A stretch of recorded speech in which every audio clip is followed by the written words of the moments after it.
तो सभी बहनों एवं भाइयों को नमस्कार। स्वागत है आपका आपके अपने चैनल सक्सेस जंक्शन एक कदम सफलता की ओर में। मेरा नाम है अतुल शुक्ला और हम लेकर के आ गए हैं आपके लिए एमपी महिला पर्यवेक्षक भर्ती 2025 से संबंधित महत्वपूर्ण टॉपिक है शारीरिक संरचना ज्ञान। इसके टॉप 125 प्रश्न हम लेकर के आ गए हैं।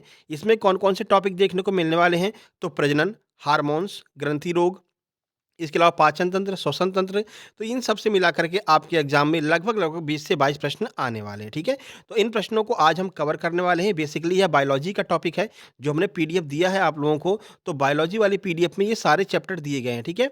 बायोलॉजी की कंप्लीट पीडीएफ हमने आपको दी है, जिसमें कि बायोलॉजी में जितने चैप्टर होते हैं, वो सब चैप्टर आपको वहाँ पर देखने को मिलेंगे। लेकिन आपको इस एग्जाम के लिए केवल 2 चैप्टर पढ़ने हैं, पाचन तंत्र और श्वसन तंत्र। बाकी अगर आप पूरा पढ़ना चाहती हैं तो पढ़ सकती हैं, अन्य एग्जाम में आपके काम आ जाएगा, ठीक है ना?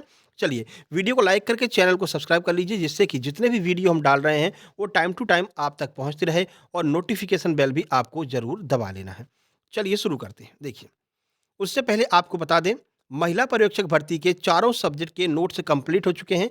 चारों सब्जेक्ट के नोट्स एक साथ आप मात्र ₹128 में ले सकते हैं। ₹128 का पेमेंट आपको करना है इस क्यूआर स्कैनर पर, जो आपको दिखाई दे रहा है, और पेमेंट करने के बाद में उसका स्क्रीनशॉट इस व्हाट्सएप नंबर पर सेंड कर देना है 7052547003। तुरंत की तुरंत चारों सब्जेक्ट के कंप्लीट सुपर नोट्स आपको सेंड कर दिए जाएंगे। पीडीएफ फॉर्म में व्हाट्सएप पर ही ये नोट्स प्रोवाइड कराए जाएंगे, क्योंकि अब घर पहुंचाने का टाइम नहीं बचा है। मात्र 15 दिन जो आपके एग्जाम में मात्र 30 से 32 दिन का समय बचा है, और 15 दिन आप तक जो है इस पीडीएफ को पहुंचने में लग जाएगा, ठीक है ना? इसलिए हम तुरंत की तुरंत आपको व्हाट्सएप पर ही पीडीएफ फॉर्म में ये नोट्स प्रोवाइड करा रहे हैं। साथ ही साथ में आपको बता दें, ये जितने भी नोट्स अब आपको दिए जाएंगे, ये सारे नोट पीडीएफ शेयर प्रोटेक्टर से प्रोटेक्ट होंगे, यानी कि आप जो है इस नोट्स को केवल 2 बार ही शेयर कर सकते हैं। इससे ज़्यादा आप शेयर नहीं कर सकते हैं। आप फोटोकॉपी वाली दुकान पर जा रहे हैं, तो एक बार आप वहाँ पर ये सारे नोट्स शेयर करके उसको निकलवा सकते हैं।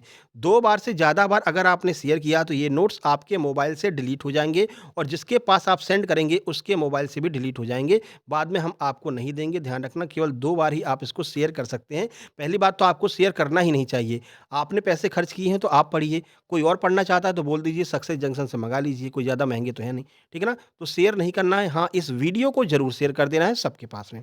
चलिए शुरू करते हैं। व्हाट्सएप नंबर आपने देख लिया, पीडीएफ नोट्स मँगवा लीजिए, जिससे कि अभी भी आपने अगर तैयारी नहीं शुरू की है, तो अभी भी आप नोट्स मँगवा करके आसानी के साथ में 30 से 32 दिन बचे हैं, इतने में आप 2 बार इस नोट्स को कंप्लीट कर सकते हैं और आसानी के साथ में अपनी प्रैक्टिस कर सकते हैं, और एक अच्छे माइंडसेट के साथ में एग्ज़ाम में जाएँगे, जिससे कि 660 में से 1 सीट आपकी पक्की ज़रूर हो जाएगी।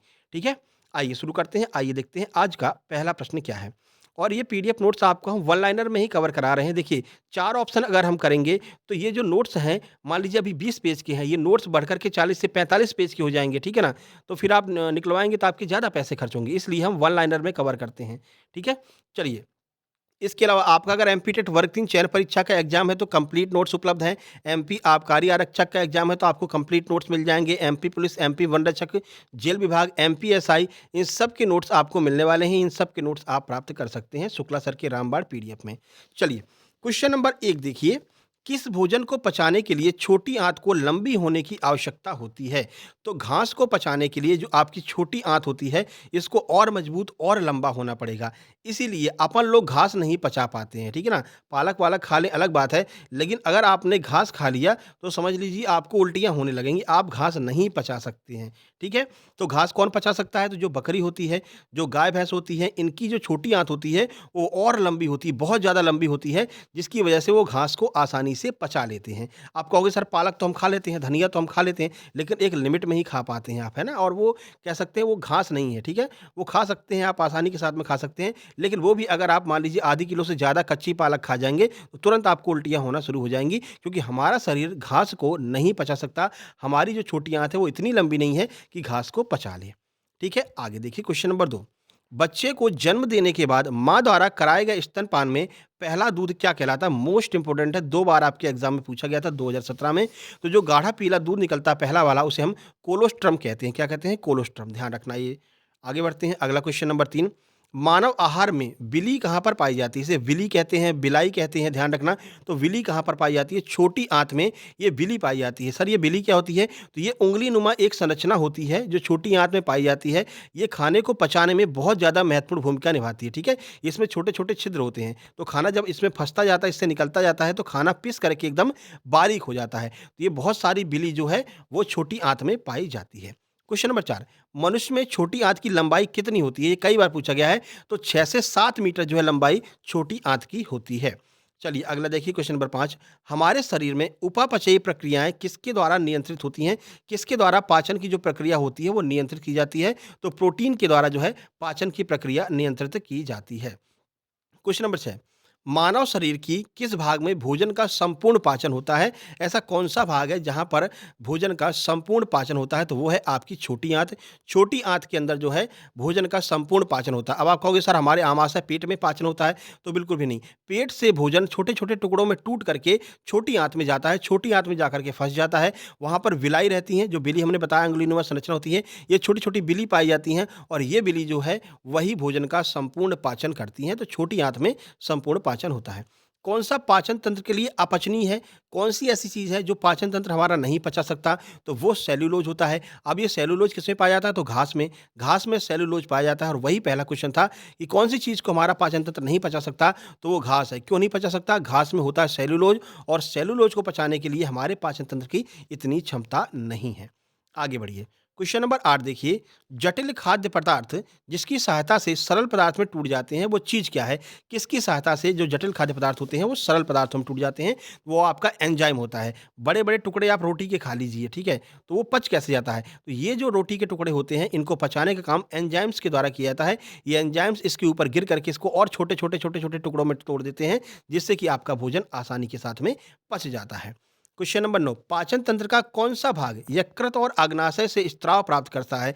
यानी कि आप इसका सही आंसर छोटी आँत हो जाएगा। जो ये जो आपकी छोटी आँत है, ठीक है? ये जो छोटी आँत है, तो इसको पाचक रस की आवश्यकता होती है। अपने आप नहीं पचाता, पाचक रस चाहिए। अब ये पाचक रस इसको मिलता कहाँ से है? तो यहीं पर आपका यकृत लगा हुआ है, यहाँ से पाचक रस इसके पास पहुँचता है। यहीं पर आपका अग्नाशय लगा हुआ है पान के आकार का, तो यहाँ से भी पाचक रस इसको मिलता है और इन दोनों के पाचक रस की मदद से ये जो है छोटी आँत आसानी के साथ में भोजन को पचा लेती है। आगे बढ़िए क्वेश्चन नंबर 10, कौन-सा अंग हाइड्रोक्लोरिक अम्ल का स्त्रावण करता है, जो हमारे शरीर के रोगजनक बैक्टीरिया को मारने में मदद करता है? तो जो HCl है, हाइड्रोक्लोरिक अम्ल, वो हमारे आमाशय में पाया जाता है। जब हमारा भोजन ऐसे, अब जो हमने आपको पीडीएफ दे रखी है ना, जिन लोगों ने पीडीएफ लिया हुआ है, तो पोषण वाले चैप्टर में देखेंगे तो इस पूरी चीज़ को समझाया गया है। कैसे उसमें पूरा चित्र वगैरह बना करके हमने बताया है, पीडीएफ में आप देख सकते हैं। अब यहाँ तो चित्र बन ही नहीं रहा है, ठीक है ना, चिड़िया-सी बन गई है। उसमें पूरा चित्र बनाकर बताया है कि कैसे आपका भोजन अंदर जाता है, ये आपका आमाशय है, यहाँ पर ऐसे टूटता है, फिर ये आपका छोटी आँत, बड़ी आँत मलाशय के द्वारा बाहर निकल जाता है। ये सब कुछ वहाँ पर बता रखा है, पीडीएफ जिन लोगों ने ले रखी है उनको अच्छे से पता होगा, ठीक है? तो ये हमारे पेट में यानी कि हमारे आमाशय में छोटे-छोटे छिद्र होते हैं और यहीं पर जो है HCl का स्त्रावण होता है, यहाँ से HCl निकलता है और हमारे पेट में जो भी रोगजनक जीवाणु उपस्थित होते हैं, उन सारे जीवाणुओं को मार देता है और हमारे भोजन को पचाने में भी महत्वपूर्ण भूमिका निभाता है। कौन-सा? Hydrochloric acid. तो अगर पूछा जाए आपसे कि मानव के शरीर में कौन-सा एसिड पाया जाता है, तो ध्यान रखना HCl हाइड्रोक्लोरिक एसिड मानव के शरीर में पाया जाता है। कहाँ पर पाया जाता है? आमाशय में पाया जाता है। क्वेश्चन नंबर 11, छोटी आंत में मौजूद हजारों अंगुलीनुमा संरचना को क्या कहा जाता है? अभी आपको ऊपर बताया था, जो भी छोटी-छोटी अंगुलीनुमा संरचना होती हैं, उन्हें हम विली कहते हैं। विली कह सकते हैं या फिर कहीं-कहीं हिंदी में आपको बिलाई भी लिखा हुआ मिल जाता है। तो बिली और बिलाई एक ही बात है। ये हजारों की संख्या में होती हैं छोटी आंत में। आगे बढ़िए क्वेश्चन नंबर 12, कौन से अंग आहार नाल का हिस्सा नहीं होते हैं? तो यकृत और अग्नाशय ये आहार नाल का हिस्सा नहीं होते, ठीक है? जो आहार नाल होती है जहाँ से हम भोजन ग्रहण करते हैं, मुख होता है, फिर ये ऐसे चला आता है, ठीक है ना? फिर आमाशय हो जाता है, आमाशय छोटी आँत में गया भोजन, छोटी आँत में बड़ी आँत में, बड़ी आँत से मलाशय से होकर बाहर निकल जाता है। लेकिन यकृत और अग्नाशय जो हैं, ये हमारे आहार नाल का हिस्सा नहीं होते हैं, यह आपको याद रखना है। ये केवल पाचक रस देते हैं छोटी आँत को, इनका बस इतना ही काम है। क्वेश्चन नंबर 13, छोटी आंत और बड़ी आंत के संयोजन से जुड़ी संरचना क्या कहलाती है? यानी जहाँ पर ये छोटी आंत और बड़ी आंत आपस में जुड़ती हैं, उस संरचना को हम क्या कहते हैं? उसको हम अंधनाल कहते हैं। क्या कहते हैं? अंधनाल, ध्यान रखना। ये सारे क्वेश्चन आपके एग्जाम में पूछे गए हैं या फिर अभी आसपास में जो एग्जाम हुए हैं, जैसे राजस्थान में महिला सुपरवाइजर का हुआ, छत्तीसगढ़ में महिला सुपरवाइजर का एग्जाम हुआ, तो जो प्रश्न आए थे उन सारे प्रश्नों को 3-4 राज्य के सारे प्रश्नों को हमने कवर किया है महिला सुपरवाइजर के। ये सारे प्रश्न आपके एग्जाम में आगे आपको देखने को मिलने वाले हैं। तो वीडियो को लाइक और चैनल को सब्सक्राइब जरूर कर लीजिएगा। मानव शरीर में पाचन तंत्र का सबसे लंबा हिस्सा कौन सा है? तो अभी आपको बताया है, सबसे लंबा हिस्सा छोटी आंत होती है जिसकी लंबाई 6 से 7 मीटर तक होती है, ध्यान रखना। आगे बढ़िए, क्वेश्चन नंबर 15। मनुष्य में भोजन का पाचन आहार नाल के किस हिस्से से शुरू हो जाता है? तो मुख से। जैसे ही आप अपने मुंह में भोजन का टुकड़ा डालते हैं, तो यहीं से आपका पाचन होना शुरू हो जाता है। पाचन का कार्य शुरू कौन करता है? सबसे पहले दांत इस पाचन का कार्य शुरू करते हैं। हमारे जो दांत होते हैं, वो इस रोटी के टुकड़े को छोटे-छोटे भागों में तोड़ने का प्रयास करते हैं। तो पाचन तो हमारा मुंह से ही शुरू हो जाता है, ठीक है? आगे बढ़िए। 16। मानव शरीर के किस अंग में कार्बोहाइड्रेट ग्लाइकोजन के रूप में संग्रहित होता है? तो जो हमारा यकृत होता है, जो हमारा लीवर होता है, इस लीवर यानी कि यकृत में जो कार्बोहाइड्रेट है वो ग्लाइकोजन के रूप में संग्रहित रहता है। आगे बढ़िए, क्वेश्चन नंबर 17। एक वयस्क मनुष्य में कितने भेदक यानी कि कैनाइन दांत पाए जाते हैं? कितने कैनाइन दांत एक मनुष्य के शरीर में पाए जाते हैं या मनुष्य के मुंह मुंह में जो है पाए जाते हैं? तो 4 कैनाइन दांत पाए जाते हैं। ये क्या करते हैं? चीरने फाड़ने का काम करते हैं। जो किनारे किनारे ऐसे नुकीले दांत होते हैं ना, 2 नुकीले दांत ऊपर, 2 नुकीले दांत नीचे, तो ये जो दांत होते हैं कितने होते हैं? इन्हें हम कैनाइन कहते हैं। और ये 4 दांत होते हैं, 2 ऊपर 2 नीचे, कोने में आपको दिखाई देंगे। ठीक है, आगे बढ़िए, क्वेश्चन नंबर 18। मानव शरीर में कौन-सा एक अवशेषी अंग है? तो जो अपेंडिक्स होता है, ये फालतू में हमारे शरीर में है, इसका कोई काम नहीं है, ठीक है ना? और कभी-कभी इसमें कोई दाना या फिर भोजन फँस जाता है, तो इसमें दिक्कत और हो जाती है, फिर अपेंडिक्स का ऑपरेशन करवाते फिरते हैं, जबकि इसका काम कोई नहीं है हमारे शरीर में। तो अवशेषी अंग एक ऐसे अंग होते हैं जो शरीर में मौजूद हैं, लेकिन जिनका कोई काम नहीं है, तो कौन-सा ऐसा अंग है? अपेंडिक्स एक ऐसा अंग है। पहले लोग कहते थे कि जो कान है, कान का जो ऊपर का पिन्ना होता है, ये भी हमारे किसी काम का नहीं होता है, ठीक है? बाद में पता चला नहीं भैया, जब कोरोना आया था ना, तो मास्क तुमने इसी के सहारे पहना था। तो हर चीज़ काम की है, लेकिन ये जो आपका अपेंडिक्स है, इसका कोई काम नहीं है, ठीक है?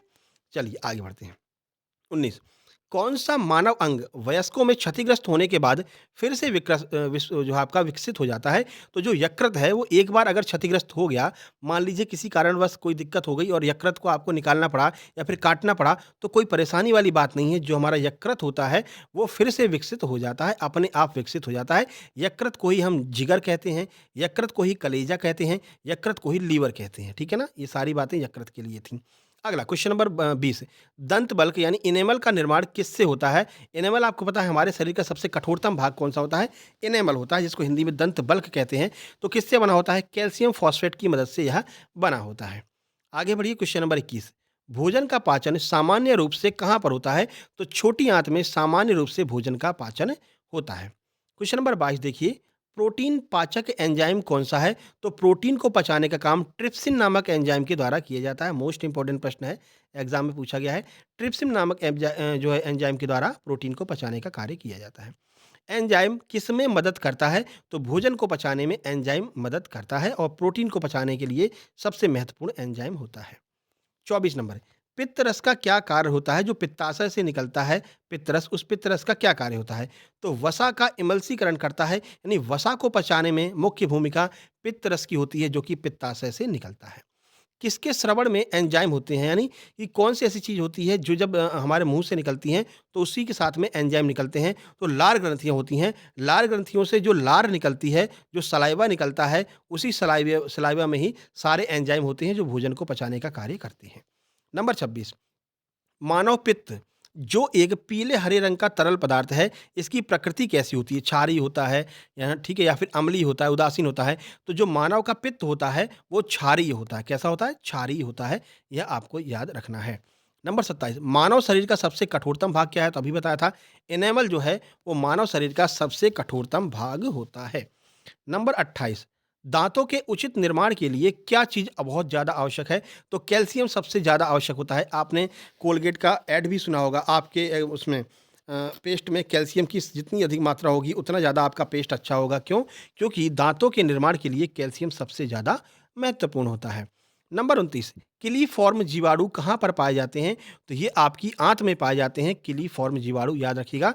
जो किलीफॉर्म जीवाणु होते हैं वो छोटी आंत और बड़ी आंत दोनों में पाए जाते हैं। नंबर 30, गाय के दूध का पीला होने का क्या कारण है? आप देखते होंगे अगर भैंस का दूध लेंगे तो वो बिल्कुल प्योर व्हाइट होता है, लेकिन गाय का दूध लेंगे तो वो हल्का-सा पीला होता है। क्यों होता है? तो कैरोटीन की मदद से जो गाय का दूध है, वो जो है पीला रंग का होता है। कैरोटीन की उपस्थिति की वजह से गाय का दूध पीले रंग का होता है। नंबर 31, लार ग्रंथियों में कौन-सा एंजाइम होता है जो स्टार्च को तोड़ने का काम करता है? तो स्टार्च को तोड़ने का काम एमाइलेज के द्वारा किया जाता है, ये भी बहुत महत्वपूर्ण है, ध्यान रखना। तो स्टार्च को तोड़ने का काम एमाइलेज के द्वारा किया जाता है। नंबर 32, भूख लगने पर कोई व्यक्ति सर्वप्रथम क्या प्रयोग करता है? तो अगर भूख लगती है तो सबसे पहले ग्लाइकोजन का यूज़ किया जाता है। जैसे भूख लग गई है आपको, ठीक है ना? आपके हाथ में कुछ नहीं, खाने कुछ नहीं है, तो जो हमारा शरीर है वो ग्लाइकोजन का निर्माण करता है और उसकी मदद से कुछ-कुछ लोग जान देखते हैं आप कि बहुत दिनों तक जो है भूख हड़ताल कर लेते हैं। तो कैसे कर लेते हैं? क्योंकि हमारे शरीर में जो ग्लाइकोजन होता है, हमारा शरीर उसका यूज़ करना शुरू कर देता है, तो थोड़ी-थोड़ी एनर्जी उससे मिलती रहती है और साँसें हमारी 15 से 20 दिन तक बिना कुछ खाए-पिए चलती रहती हैं, ग्लाइकोजन की मदद से। नंबर 33 अस्थियों तथा दाँतों का मुख्य घटक क्या है? तो कैल्शियम फ़ॉस्फ़ेट जो है इसकी मदद से हमारे दाँत और अस्थियाँ, अस्थियों का मतलब है हड्डियाँ, तो हमारी हड्डियाँ और दाँत ये दोनों कैल्शियम फ़ॉस्फ़ेट से बने होते हैं। अगला 34 नंबर, लाइपेज द्वारा वसा के जलीय अपघटन पर क्या मिलता है?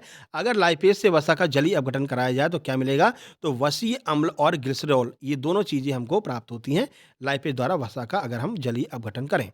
35, मनुष्य शरीर का मुख्य उपापचयी अंग कौन-सा होता है? तो यकृत जो है ये मनुष्य शरीर का मुख्य उपापचयी अंग होता है, जो पाचन में महत्वपूर्ण भूमिका निभाता है। नंबर 36, मानव के पाचन तंत्र में कौन-सा अंग है जो पाचन का कार्य नहीं करता है? तो जो आपका पाचन तंत्र होता है इसमें जो ग्रसिका और मलाशय इनका कोई काम नहीं। ग्रसिका क्या होता है?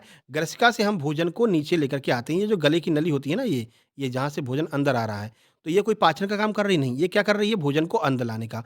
और जो मलाशय होता है क्या वो पाचन काम करता? नहीं। फिर क्या करता है? जो पचा हुआ भोजन होता है उसको बाहर निकालने का काम करता है। यानी कि मानव के पाचन तंत्र में इस ग्रसिका का और इस मलाशय का कोई काम नहीं होता है, मतलब पचाने का काम नहीं होता है, बाकी मुख्य काम तो इसी का है। अगर आप ऊपर से खाएँगे नहीं, तो फिर मतलब कि पचेगा नहीं, भोजन ही नहीं होगा, ठीक है ना? तो खाने का काम ग्रसिका जो है भोजन को पेट तक पहुँचाती है और मलाशय के द्वारा बाहर निकाला जाता है, लेकिन पाचन का कार्य ये लोग नहीं करते हैं, ठीक है? अगला देखिए 37, अग्नाशय रस की जो प्रकृति होती है वो कैसी होती है? जो अग्नाशयी रस होता है, अग्नाशय ग्रंथि से निकलता है पैनक्रियाज़ से, तो उसकी प्रकृति कैसी होती है? तो ये भी आपका क्षारीय प्रकृति का होता है। कैसा? क्षारीय प्रकृति का होता है। नंबर 38, इंसुलिन हार्मोन किसको परिवर्तित करता है? तो ग्लूकोज को ग्लाइकोजन में परिवर्तन का काम कौन करता है? इंसुलिन करता है, ठीक है? इंसुलिन के द्वारा ग्लूकोज को ग्लाइकोजन में परिवर्तित किया जाता है। 39, मानव शरीर में छोटी आंत और बड़ी आंत का रेशियो क्या होता है? तो 4:1 होता है। छोटी आंत 4 तो बड़ी आंत 1, ठीक है? तो 4:1 का रेशियो होता है छोटी आंत और बड़ी आंत में। याद रखना ये प्रश्न आपके एग्जाम में पूछा जा चुका है। अगला देखिए, अगला क्वेश्चन है नंबर 40, बिली जिसे हम बिलाई कहते हैं में क्या उपस्थित होते हैं जिसकी मदद से भोजन आसानी से गुजर सकता है? तो जो अंगुलीनुमा संरचना होती है इसे हम बिलाई कहते हैं। इसमें क्या चीज़ होती है? तो बारीक छिद्र होते हैं, ठीक है ना? इसमें छोटे-छोटे छिद्र होते हैं। इस छिद्र में से ही जो है भोजन गुजरता है और यहाँ से भोजन के सभी आवश्यक तत्वों का अवशोषण किया जाता है। तभी कहते हैं छोटी आंत में ही भोजन का संपूर्ण पाचन होता है। अगला देखिए 41, पीयूष ग्रंथि का नियंत्रक कौन है? कौन है जो पीयूष ग्रंथि को नियंत्रित करता है? तो अपने मस्तिष्क का जो हाइपोथैलेमस होता है, हाइपोथैलेमस के द्वारा पीयूष ग्रंथि का नियंत्रण होता है। पीयूष ग्रंथि को मास्टर ग्लैंड या फिर पिट्यूटरी ग्रंथि भी कहते हैं। नंबर 42, शरीर में किस हार्मोन की कमी से मधुमेह हो जाता है? कौन-सा हार्मोन अगर हमारे शरीर में कम हो जाएगा तो डायबिटीज़ या फिर मधुमेह हो जाता है, तो वो इंसुलिन हार्मोन होता है। इसीलिए आप देखते हैं कि जिसको भी डायबिटीज़ होता है, फिर उसमें इंसुलिन कम हो जाता है तो उसको बाहर से इंसुलिन देना पड़ता है। कुछ लोगों को इंजेक्शन के द्वारा इंसुलिन दिया जाता है या फिर कुछ लोगों को दवाइयों के माध्यम से भी इंसुलिन दिया जाता है, जितने भी डायबिटीज़ के पेशेंट होते हैं, आपने देखा होगा। 43, मानव शरीर की सबसे बड़ी ग्रंथि कौन-सी है? तो यकृत जो है वो मानव शरीर की सबसे बड़ी ग्रंथि होती है। आपसे पूछा जाएगा मानव शरीर की सबसे बड़ी ग्रंथि कौन-सी है? तो यकृत जिसे हम लिवर कहते हैं मानव शरीर की सबसे बड़ी ग्रंथि। थायराइड ग्रंथि किस तरह की ग्रंथि है? तो थायराइड ग्रंथि एक अंतःस्त्रावी ग्रंथि होती है। टोटल आपके लिए हम 150 क्वेश्चन लेकर के आएँगे। इस वाली वीडियो में मात्र 100 क्वेश्चन हैं, ठीक है? 100 क्वेश्चन हैं और अगली वीडियो एक और आएगी जिसमें हम युवा अवस्था क्या होती है, ये सारी अवस्थाएँ क्या हैं, विभिन्न रोग कौन से हैं, टीकाकरण के कौन-कौन से प्रश्न हैं, उन सबको मिला करके 50 से 60 प्रश्न और हम लेकर के आएँगे इसी सब्जेक्ट के, ठीक है? तो टोटल लगभग 160 से 170 प्रश्न आपके लिए ले आएँगे। फिलहाल इसमें 100 प्रश्न आपको देखने को मिलने वाले हैं। आगे बढ़िए। थायराइड अंतःस्रावी होती है, याद रखिएगा, कई बार पूछा गया है। 45 नंबर, किस पशु के दूध में इंसुलिन की मात्रा सबसे अधिक होती है? तो ऊँटनी के दूध में इंसुलिन की मात्रा सबसे अधिक होती है और जो लोग ऊँटनी का दूध पीते हैं उनको कभी भी डायबिटीज़ की शिकायत नहीं होती, ठीक है ना? तभी कहा जाता है अगर डायबिटीज़ आपको है तो ऊँटनी का दूध पीजिए। फिर 46, वह हार्मोन जो स्तनों में दूध लाने के लिए जिम्मेदार होता है। जब माताएँ बच्चों को दूध पिलाती हैं तो स्तनों में दूध लाने के लिए कौन-सा हार्मोन आवश्यक होता है? उसे हम प्रोलैक्टिन हार्मोन कहते हैं। प्रोलैक्टिन हार्मोन की मदद से ही स्तनों में दूध आता है बच्चे के लिए। 47, लैंगर-हैंस के द्वीप समूह की कोशिकाएँ कौन-सा हार्मोन स्रावित करती हैं? तो मानव के शरीर में एक कोशिकाएँ होती हैं जिन्हें हम लैंगर-हैंस द्वीप समूह की कोशिकाएँ कहते हैं। क्यों कहते हैं? क्योंकि लैंगर-हैंस के द्वारा इसकी खोज की गई थी।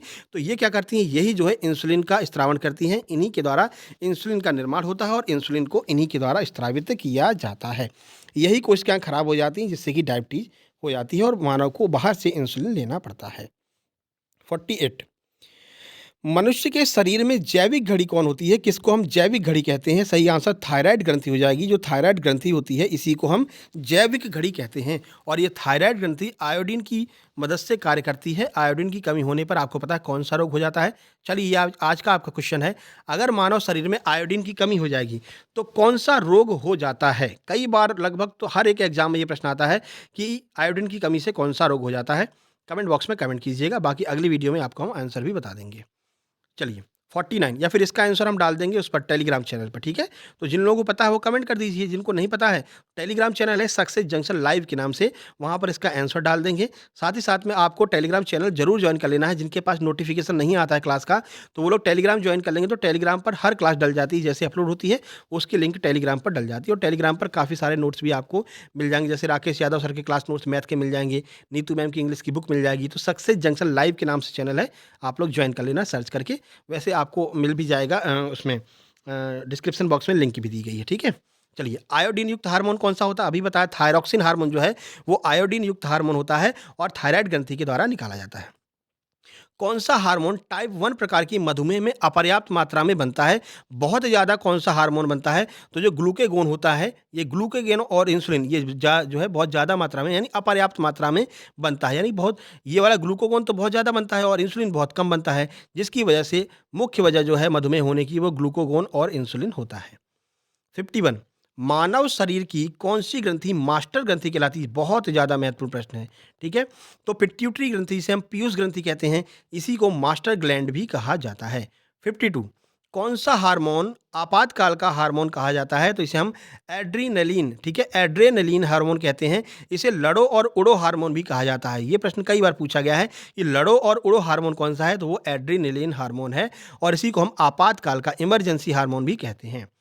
53, दुग्ध के उत्पादन के लिए कौन-सा हार्मोन जिम्मेदार है? तो प्रोलैक्टिन हार्मोन जो है, वो दुग्ध के उत्पादन के लिए जिम्मेदार है। जब आप लोग इसकी पीडीएफ निकलवा लेना, तो एक बार इस वीडियो को ज़रूर देख लेना क्योंकि जिस भी प्रश्न पर हम स्टार मार्क कर रहे हैं, वो आपको मार्क कर लेना है, ठीक है ना? पीडीएफ निकलवाने के बाद में। पीडीएफ कैसे मिलेगी आपको बता रखा, जो लोग ₹128 की कंप्लीट पीडीएफ लेंगे, उनको ये पीडीएफ साथ में लगी हुई मिलेगी। बाकी जो पुराने लोग हैं, उनको पीडीएफ कब मिलेगी? जिन लोगों ने अब तक खरीद लिया है, अभी तक ये पीडीएफ नहीं पहुँची है, उन लोगों को 30 जनवरी को 2 बजे से लेकर के 5 बजे के बीच में जो है, ये आपको पीडीएफ मिलने वाली। टॉप 100 की जितनी पीडीएफ है, वो सारी पीडीएफ आपको 30 जनवरी 2 बजे से 5 बजे के बीच में मिलने वाली है। तो 30 जनवरी को 2 से 5 के बीच में आप लोग मैसेज कीजिएगा और अपना-अपना स्क्रीनशॉट रखिएगा। अभी नहीं करना है, बहुत से लोग अभी मैसेज करने लगेंगे, अभी नहीं करना है। 30 जनवरी को 2 बजे से 5 बजे के बीच में ही करना है, तभी आपको प्रोवाइड कराई जाएगी, ठीक है? आगे बढ़िए। 54, कौन सा हार्मोन मानव रक्त में शर्करा की मात्रा को नियंत्रित करता है? तो जो इंसुलिन हार्मोन होता है, वही शर्करा की मात्रा को नियंत्रित करता है और वही जो है आपका जिम्मेदार होता है किसके लिए? डायबिटीज रोग के लिए। आगे देखिए 56, कौन सी ग्रंथि केवल युवा अवस्था तक ही सक्रिय रहती है? तो जो थाइमस ग्लैंड होती है, थाइमस ग्लैंड, वो केवल युवा अवस्था तक ही सक्रिय रहती है। जैसे ही आप 40 क्रॉस करते हैं, ये अपने आप जो है निष्क्रिय हो जाती है। वृद्धि हार्मोन का स्रावण किसके द्वारा किया जाता है? तो पीयूष ग्रंथि जिसे हम पिट्यूटरी ग्लैंड, मास्टर ग्लैंड भी कहते हैं, इसी के द्वारा वृद्धि हार्मोन का स्रावण किया जाता है, जिससे कि व्यक्ति जो है एक निश्चित उसका आकार रहता है, निश्चित ऊंचाई रहती है, निश्चित वजन रहता है। अगर पीयूष ग्रंथि ने काम करना बंद कर दिया, फिर गड़बड़ काम करने लगा, तो भाई खली की तरह लंबाई हो जाती है या फिर राजपाल यादव की तरह लंबाई हो जाती है, ठीक है ना? तो ये सारा काम पीयूष ग्रंथि के द्वारा किया जाता है। 58, अंतःस्रावी ग्रंथियों को अन्य किस नाम से जाना जाता है? तो अंतःस्रावी ग्रंथियों को ही वाहिनी जनित ग्रंथि के नाम से जाना जाता है। 59, मनुष्य के शरीर की वह ग्रंथि जो एंजाइम और हार्मोन दोनों को स्रावित करती है, कौन-सी है? बहुत ज़्यादा महत्वपूर्ण, पैनक्रियाज़ यानी कि अग्नाशय ग्रंथि जो है, वो एंजाइम भी निकालती है और हार्मोन्स भी निकालती है, ठीक है ना? तो अग्नाशय ग्रंथि हमारे लिए बहुत ज़्यादा महत्वपूर्ण है। कौन-सी शरीर की दूसरी सबसे बड़ी ग्रंथि है? पहली कौन-सी? यकृत। दूसरी सबसे बड़ी ग्रंथि कौन-सी है? तो दूसरी सबसे बड़ी ग्रंथि अग्नाशय, जिसे हम पैनक्रियाज़ कहते हैं, और यही ज़्यादा एग्ज़ाम में पूछी जाती है कि दूसरी सबसे बड़ी कौन-सी है? और गलती में लोग यकृत लगाते हैं। तो यकृत सबसे बड़ी ग्रंथि है, दूसरी ग्रंथि अग्नाशय है। 61 अस्थि मज्जा यानी कि बोन मैरो में मौजूद कौन सा हार्मोन आरबीसी के उत्पादन को बढ़ावा देता है? तो एरिथ्रोपाइसिन हार्मोन होता है। आपको पता है आरबीसी का निर्माण कहाँ पर होता है?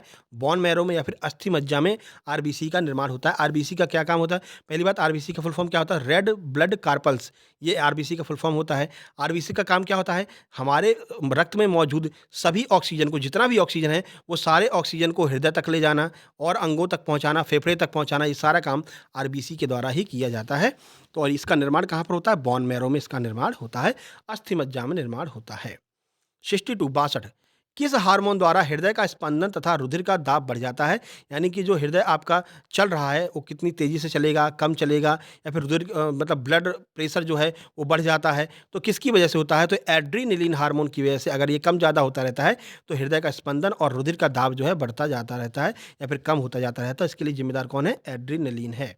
कि बीपी बढ़ गया भैया, ठीक है ना? हार्ट अटैक आ गया, तो इन सब की वजह से होता है।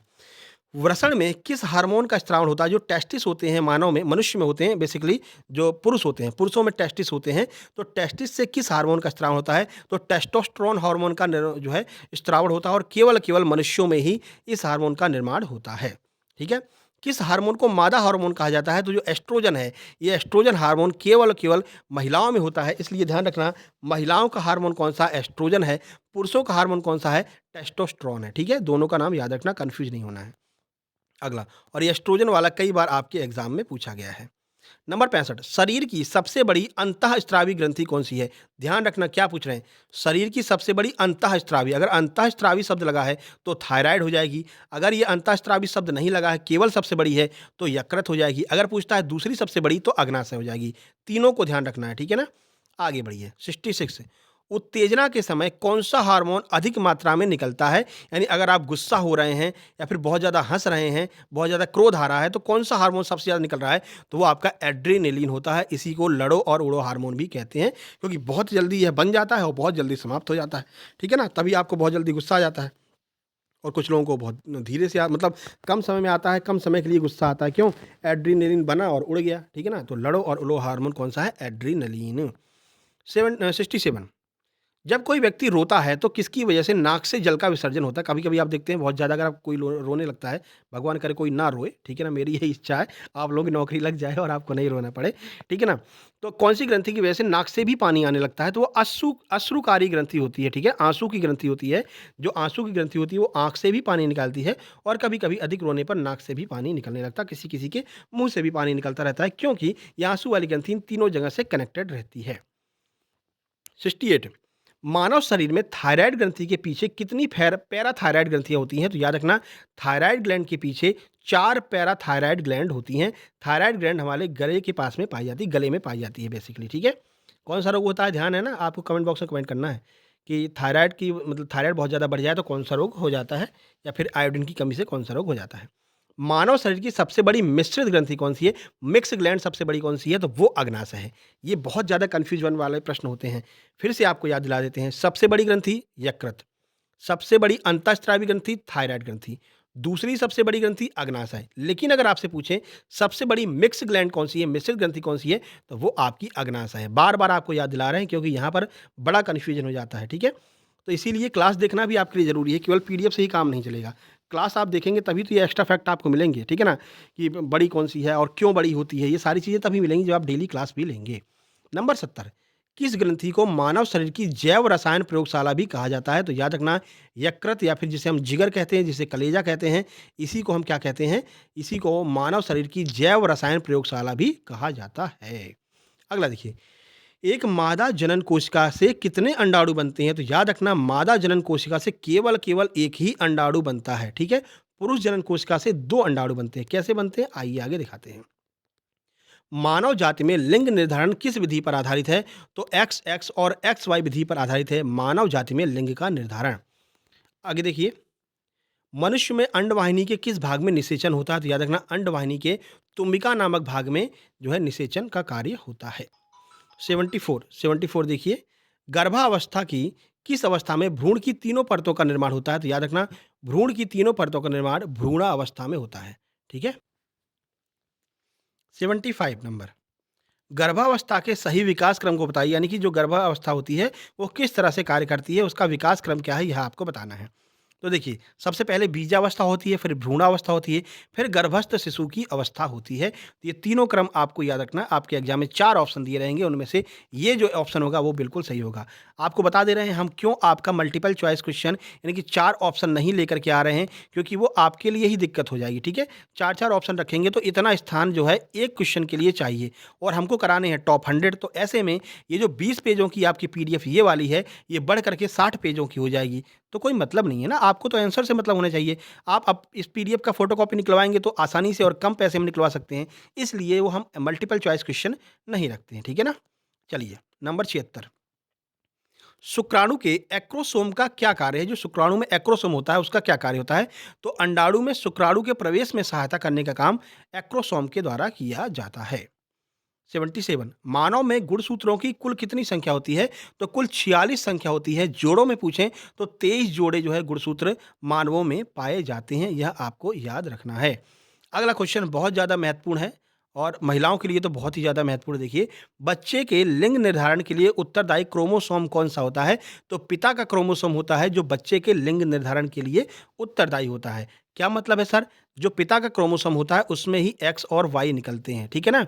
तो ऐसे में क्या होता है कि लोग कहते हैं कि भैया माता है, माता को बहुत मतलब कि लड़की ही लड़की हो रही है, ये सारी कमी माता की है, लड़की में कमी है जिसकी वजह से वो मतलब कि लड़कियां हो रही हैं। बिल्कुल भी ऐसा नहीं है।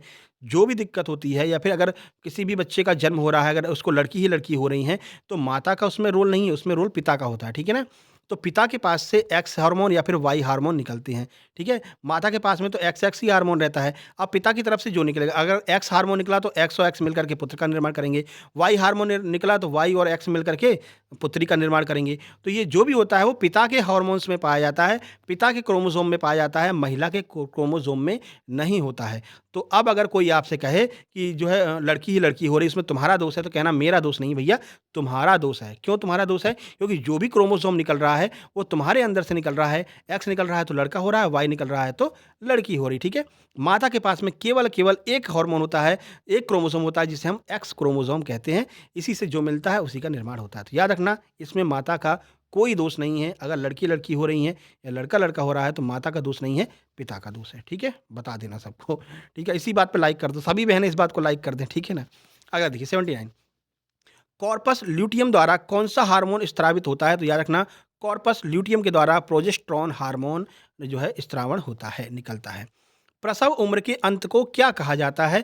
तो जो प्रसव की उम्र होती है, जो आपकी मान लीजिए 40-45 के बाद में प्रसव होना बंद हो जाता है, इसको हम रजोनिवृत्ति कहते हैं। क्या कहते हैं? रजोनिवृत्ति। नर प्रजनन तंत्र में क्या-क्या पाया जाता है? तो नर प्रजनन तंत्र में प्रोस्टेट ग्रंथि पाई जाती है, टेस्टोस्टेरोन पाए जाते हैं, शुक्राणु पाए जाते हैं। तो ये तीनों जो चीज़ें हैं, वो नर प्रजनन तंत्र में पाई जाती हैं। एक नर जनन कोशिका से कितने शुक्राणु बनते हैं? तो एक नर जनन कोशिका से 4 शुक्राणु बनते हैं, यह आपको याद रखना है। किसके परिणाम स्वरूप युग्मनज का निर्माण होता है? तो ध्यान रखना, क्रोमोसोम का निर्माण निषेचन के फलस्वरूप होता है। युग्मनज का निर्माण निषेचन के फलस्वरूप होता है। 84, मनुष्य में पाए जाने वाले प्लेसेंटा ऊतक के द्वारा कौन सा काम किया जाता है? तो जो प्लेसेंटा ऊतक होता है, इसके द्वारा क्या काम होता है? तो भ्रूण के अपशिष्ट पदार्थों को बाहर निकालना और भ्रूण को पोषण प्रदान करना। तो अगर कोई महिला गर्भावस्था में है तो उसके लिए सबसे ज़्यादा महत्वपूर्ण अंग कौन सा है? वो है आपका प्लेसेंटा। प्लेसेंटा क्या कार्य करता है? जो भी भ्रूण आपके पेट में पल रहा है उसको कितना भोजन देना है, क्या कितना रक्त देना है, ये सारा काम प्लेसेंटा के द्वारा किया जाता है। भ्रूण के द्वारा जो भी मतलब कि गंदगी निकाली जाती है, जो भी मतलब कि मल त्याग किया जाता है, उसको भी कौन कंट्रोल करके रखता है? वो भी प्लेसेंटा के द्वारा ही कंट्रोल किया जाता है। सारी चीज़ें आपके समझ में आ रही हैं? तो कृपया कमेंट बॉक्स में कमेंट करके ज़रूर बताइएगा। आपके कमेंट हमारे लिए पेट्रोल का काम करते हैं, जिससे कि हम और तेज़ी के साथ में और अच्छी-अच्छी वीडियो आपके लिए लेकर के आते हैं। तो कमेंट बॉक्स में ज़रूर कमेंट कीजिएगा। कमेंट करने का कोई पैसा नहीं लगता है, ठीक है? तो सारी बहनें, सारे भाई सब लोग कमेंट करेंगे। अगला, प्रजनन की प्रक्रिया के दौरान उत्पन्न होने वाली भिन्नताएँ कौन-सी हो सकती हैं?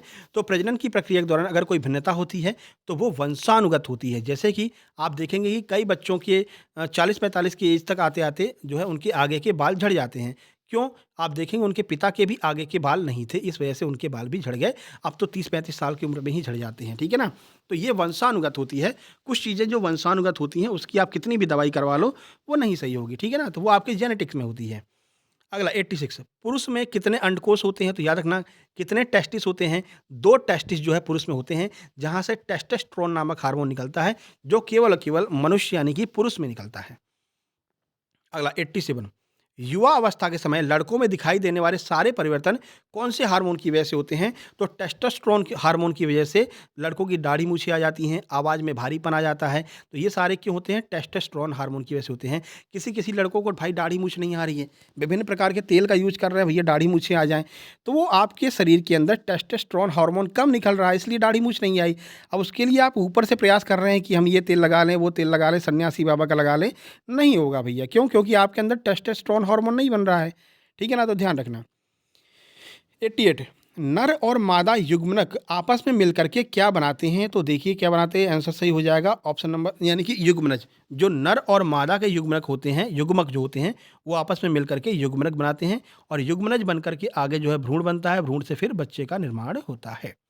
89 मासिक धर्म के दौरान योनि से रक्त किस कारण से बहता है?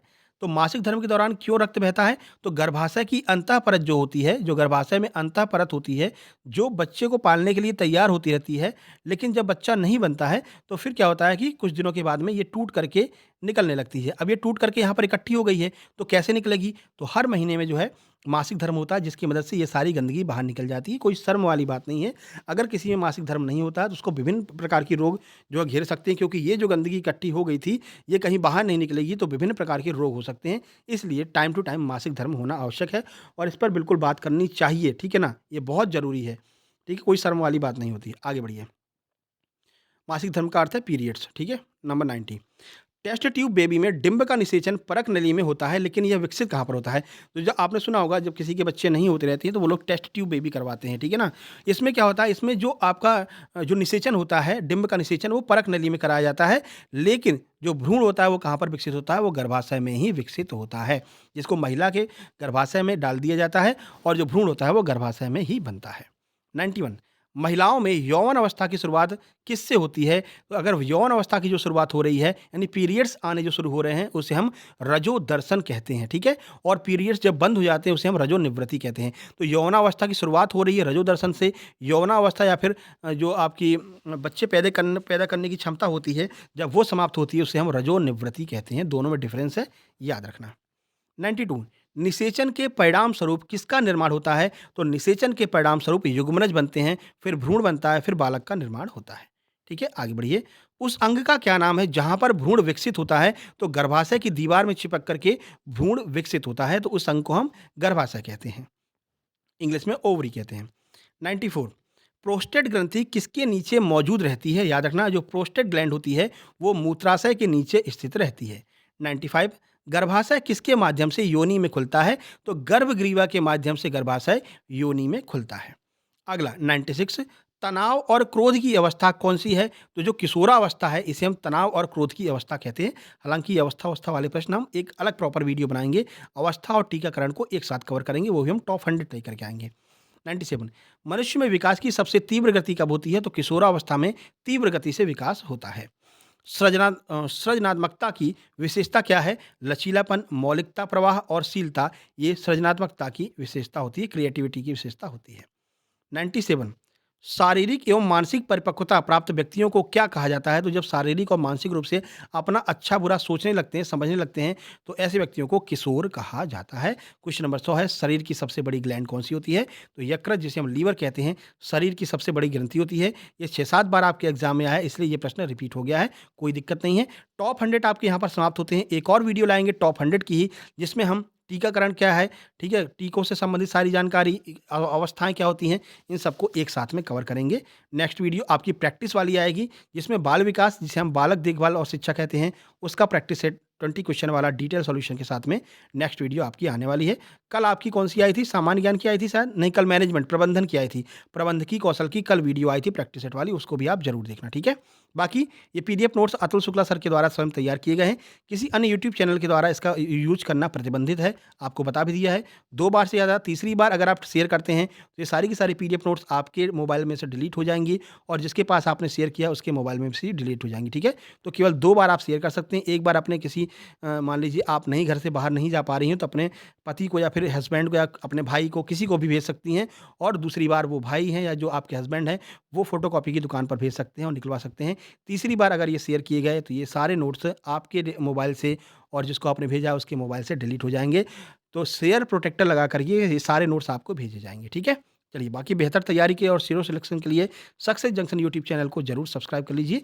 डेली आपके लिए क्लास आती रहेगी। बाकी टेलीग्राम चैनल बता दिया है, लिंक नीचे दी गई है, उसको भी आप लोगों को जॉइन कर लेना, ठीक है? चलिए, फिर मिलते हैं नेक्स्ट वीडियो में, जो कि होगी आपकी बालक देखभाल एवं शिक्षा, जिसे हम बाल विकास भी कहते हैं, उसके practice set next practice set आने वाला है बहुत जल्द ही। मिलते हैं नेक्स्ट वीडियो में, तब तक के लिए नमस्कार, धन्यवाद।